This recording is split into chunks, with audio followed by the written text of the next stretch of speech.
பெரிய ரகசியம்னு சொல்லப்படுற ஈர்ப்பு விதி, அதாவது லா ஆஃப் அட்ராக்ஷன் பத்தி ரொம்ப ஆழமா பேசுது. ம் நம்ம எண்ணங்கள் தான் நம்ம வாழ்க்கைய தீர்மானிக்குதுங்கிற இந்த யோசனை, அது உண்மையா, அது எப்படி வேலை செய்யுதுன்னு நம்ம சேர்ந்து அலசி ஆராய போறோம். ஆமா, இந்த சோர்ஸோட மைய கருத்தே அதுதான் சொல்லலாம்.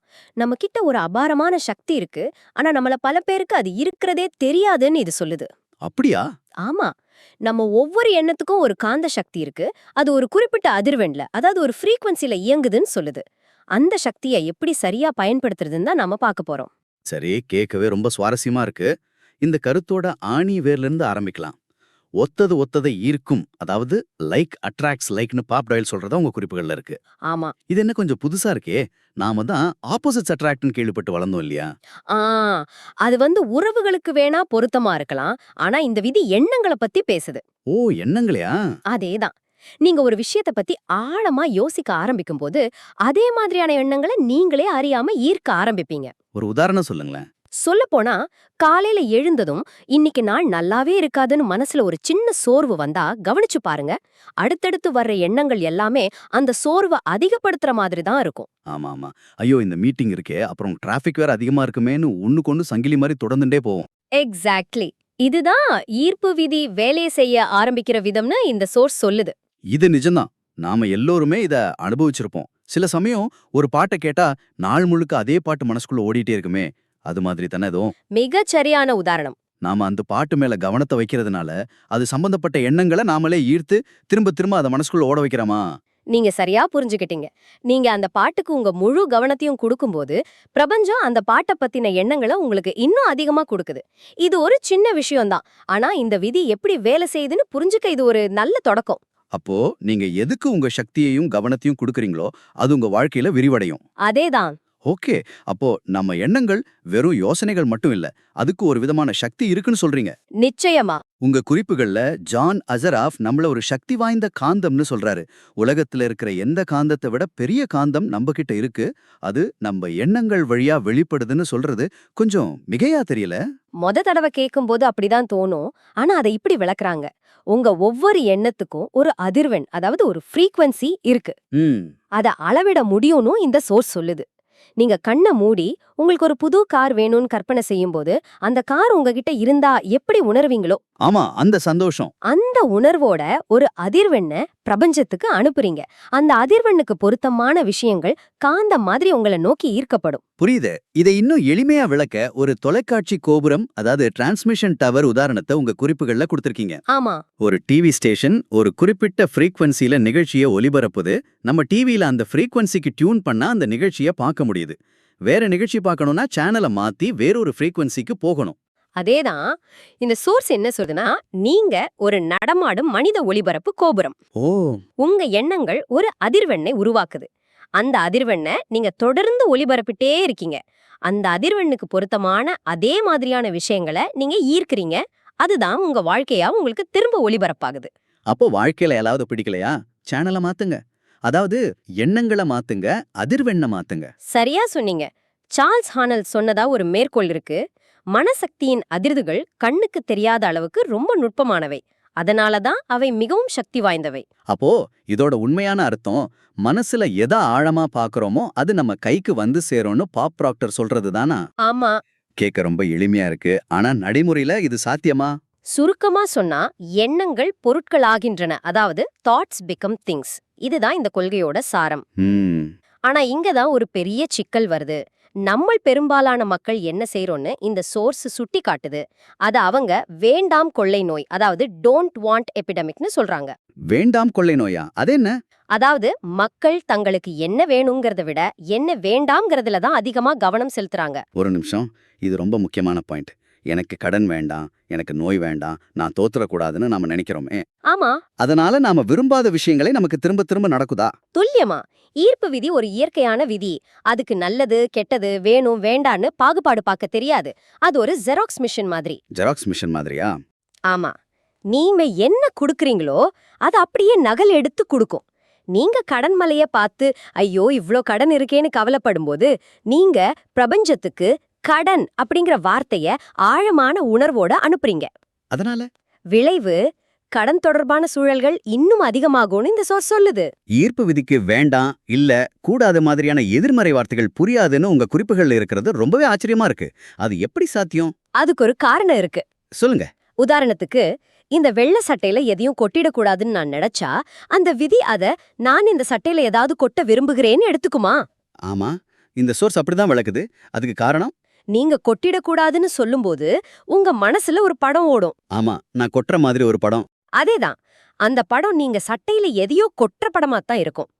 ஈர்ப்பு விதி வார்த்தைகளை விட அந்த மனப்படங்களுக்கும் அதோட இணைந்த உணர்வுகளுக்கு தான் பதிலளிக்குது. ஓ, அப்படியா? உங்க குறிப்புகள்ல இருக்கிற சில உதாரணங்களை பாருங்க. நான் லேட்டா போக விரும்பலேன்னு நினைச்சா, அது நான் லேட்டா போறத விரும்புகிறேன்னு எடுத்துக்கப்படும். சரி. எனக்கு உடம்பு சரியில்லாம போக கூடாதுன்னு நினைச்சா, அது நான் உடம்பு சரியில்லாம போறத விரும்புகிறேன்னு எடுத்துக்கப்படும். அட. என்கிட்ட இப்படி பேசாதேன்னு கோவப்பட்டா, அது என்கிட்டயும் மத்தவங்க கிட்டயும் இப்படி பேசுறத நான் விரும்புகிறேன்னு எடுத்துக்கப்படும். சுருக்கமா, நீங்க எதை நினைக்கிறீங்களோ, எதை உணர்றீங்களோ, அதை ஈர்ப்பு விதி உங்களுக்கு கொடுக்குது. அவ்வளவுதான்.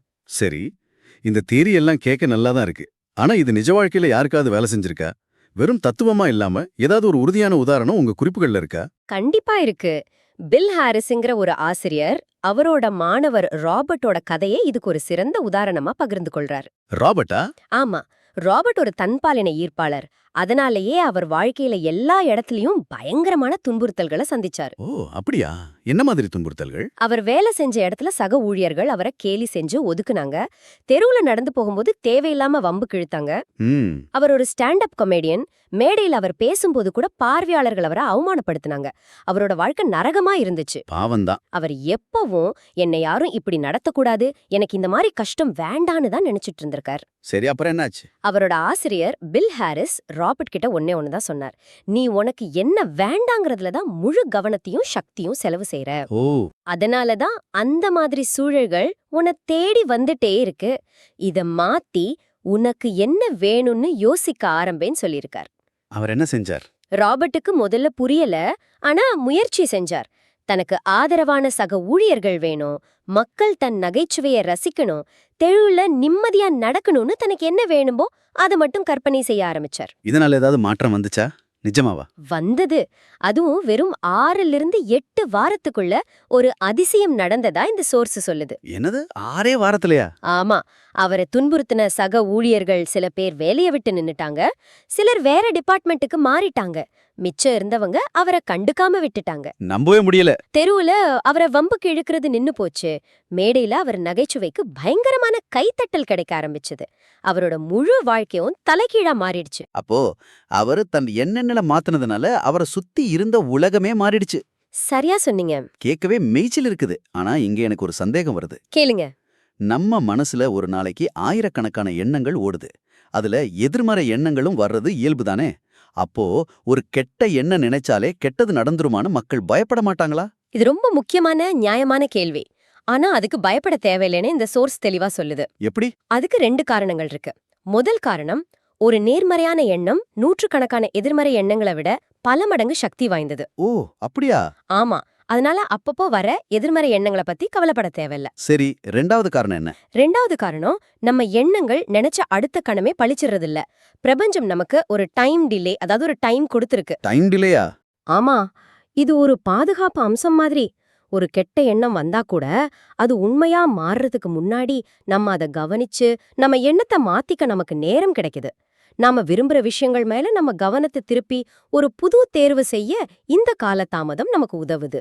அப்போ சரி, நம்ம மனசு ஒரு கட்டுப்பாடு இல்லாத குதிரை மாதிரி அதை எப்படி அடக்கி நமக்கு வேணுங்கிற திசையில திருப்புறது? அதுக்கு ஏதாவது வழிமுறைகள் இந்த குறிப்புகள்ல இருக்கா? இருக்கு. இந்த புத்தகத்தை எழுதின ஆசிரியர்கள் எல்லாருமே சொல்ற ஒரு பொதுவான விஷயம் தியானம். தியானமா? ஆமா, தினமும் ஒரு 3 நிமிஷத்துல இருந்து 10 நிமிஷம் வரைக்கும் தியானம் செய்யும்போது மனசு அமைதியாகும், எண்ணங்களோட ஓட்டம் குறையும். அப்போ நம்ம எண்ணங்களை கட்டுப்படுத்துறது எளிதாகும்னு சொல்றாங்க. வேற ஏதாவது? அது மட்டும் இல்லாம, நான் என் எண்ணங்களின் எஜமானன், என் வாழ்க்கைய உருவாக்குபவன் நான் அப்படின்னு நமக்கு நாமே அடிக்கடி சொல்லிக்கிறது மூலமா மனதோட கட்டுப்பாட்டை நம்ம கையில எடுக்க முடியும். இதுல குவாண்டம் இயற்பியல் பத்தியும் ஒரு குறிப்பு இருக்கு.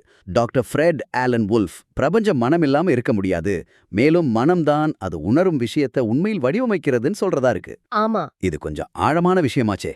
இதை எப்படி புரிஞ்சுக்கிறது? ஆமா, இது இந்த தத்துவத்தோட உச்சம்னு சொல்லலாம். நாம வெறும் நம்ம வாழ்க்கைய மட்டும் உருவாக்கல, நம்மளோட கூட்டு எண்ணங்கள் மூலமா இந்த உலகத்தையே உருவாக்குறதுல நாம பங்கு வகிக்கிறோம்னு இந்த சோர்ஸ் சொல்லுது. நிஜமாவா? ஆமா. ஒவ்வொருத்தரோட மனமும் பிரபஞ்சத்தோட இணைஞ்சிருக்கு. அதனால நீங்க உங்கள ஒரு சாதாரண முக்கியத்துவம் இல்லாத நபரா நினைச்சா மறுபடியும் யோசிங்க. உங்க எண்ணங்களுக்கு இந்த பிரபஞ்சத்தையே வடிவமைக்கிற சக்தி இருக்குன்னு குவாண்டம் இயற்பியல் பார்வையிலையும் சொல்லப்படுது. அப்போ நாம இன்னைக்கு அலசின விஷயங்களை வச்சு பார்க்கும்போது ஒரு சில முக்கியமான விஷயங்கள் தெளிவா தெரியுது. வாழ்க்கையோட மாபெரும் ரகசியம்னு சொல்லப்படுறது இந்த ஈர்ப்பு விதி. ஆமா ஒத்தது ஒத்ததை ஈர்க்குங்கிறது தான் இதோட அடிப்படை. ஆமா அது மட்டும் இல்ல, நம்ம எண்ணங்கள் காந்த மாதிரி வேலை செய்யுது. அதுக்கு ஒரு அதிர்வெண் இருக்கு.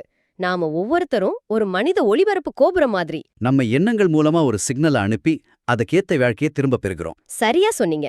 அதனால நாம ரொம்ப கவனமா இருக்க வேண்டிய ஒரு விஷயம் என்னன்னா, பிரபஞ்சத்துக்கு வேண்டாம்ங்கிற வார்த்தை புரியாது. ஆமா, நீங்க எதை வேண்டான்னு சொல்றீங்களோ அது மேல தான் உங்க கவனம் போகுது. அதனால பிரபஞ்சம் அதையே உங்களுக்கு இன்னும் அதிகமா கொடுக்கும். நிறைவா உங்களுக்கு ஒரு சிந்தனை.